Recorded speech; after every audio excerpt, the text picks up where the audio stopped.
This picture was posted on the 15th February 2025 on X by Helen Zille, the chairperson of Federal Council of a Democratic Alliance in South Africa. The caption in the picture read,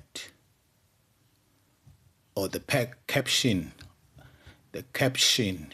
in the picture reads, "Why Joburg traffic lights don't work in Cape Town do."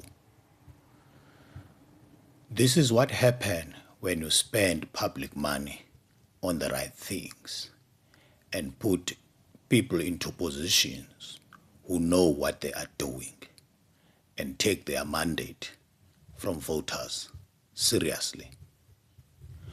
Welcome to another video. My name is Mqondisi.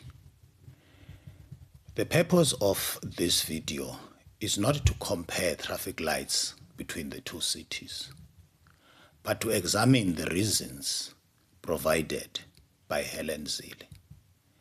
And according to her, traffic lights work in Cape Town because, 1, they are spending public money on the right things. 2, the people they put in position knows what they are doing. And 3, they take their mandate from voters seriously. So, let's examine these claims. Let's compare the two intersections in the opposite sides of the city of Cape Town. This is an intersection of Winchester Road and Willow in a neighborhood in Blouberg, a suburb within the city of Cape Town. And this is an intersection of Bathandwa Mdingi Crescent and Oliver Tambo Drive in a neighborhood in Samora Machel, Philippi, a township within the city of Cape Town. We will use these two examples to determine the correctness or fairness of the statement and the reasons that were advanced for these differences between the city of Cape Town and Johannesburg. Now, let's zoom into the intersection in Blouberg. Here is the intersection in Blouberg, which was recently raised and was turned into a four-way stop.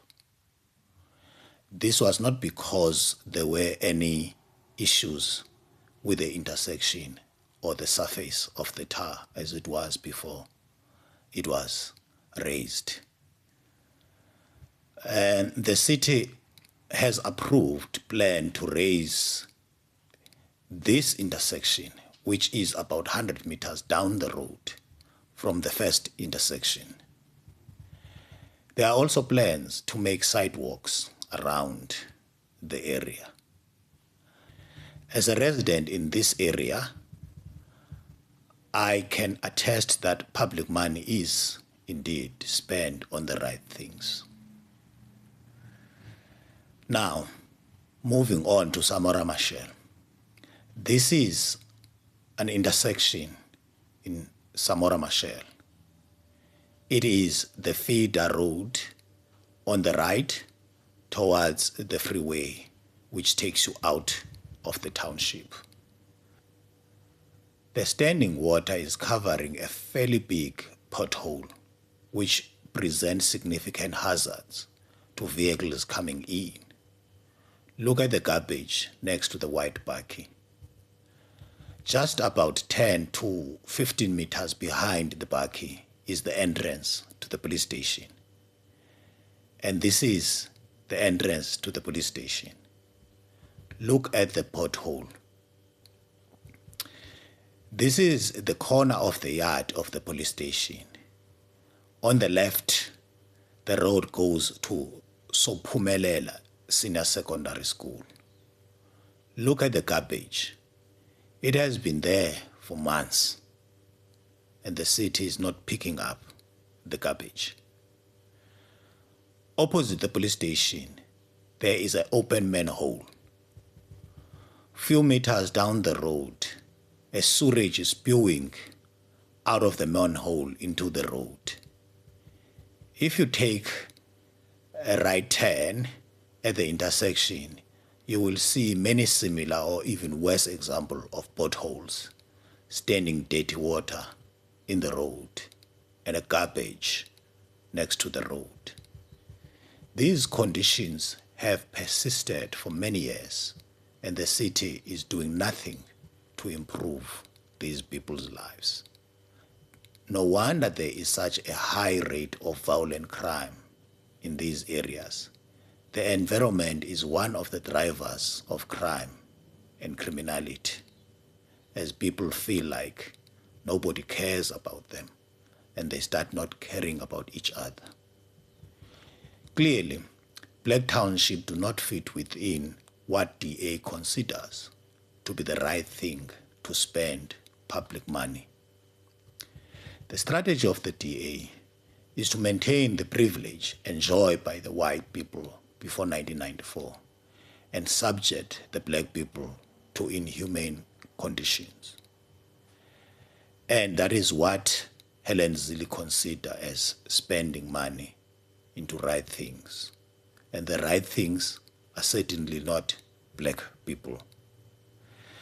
The so-called right people in position means white people who would be happy to push the agenda of keeping black people in inhumane condition. Out of possible 36 positions in the top management of the 4 provincial departments, there is only one African. This is the department of the Premier, and it has only one African. And this is the Department of Mobility. There is no African in the top management of that department.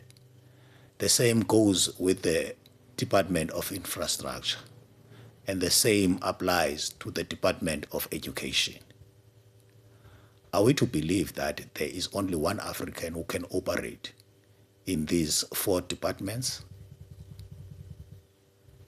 Clearly, DA sought to maintain white supremacy by appointing people who would serve its mandate of keeping black people oppressed.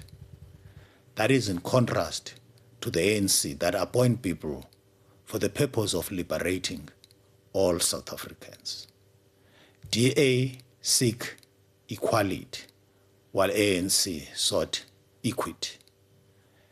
As long as Western Cape and the large portion of the corporate world in South Africa continue with the concept of separate development, we will continue to have high crime rate. My conclusion is that whether traffic lights in the 2 cities works or not is the function of policy choices. The city of Cape Town spends public money towards 15% of its population, which leave the city into 2 extremes highlighted in this video. On the other hand, Johannesburg is trying to spread limited resources to serve 100% of its population, and as the consequences, some of the traffic lights do not work.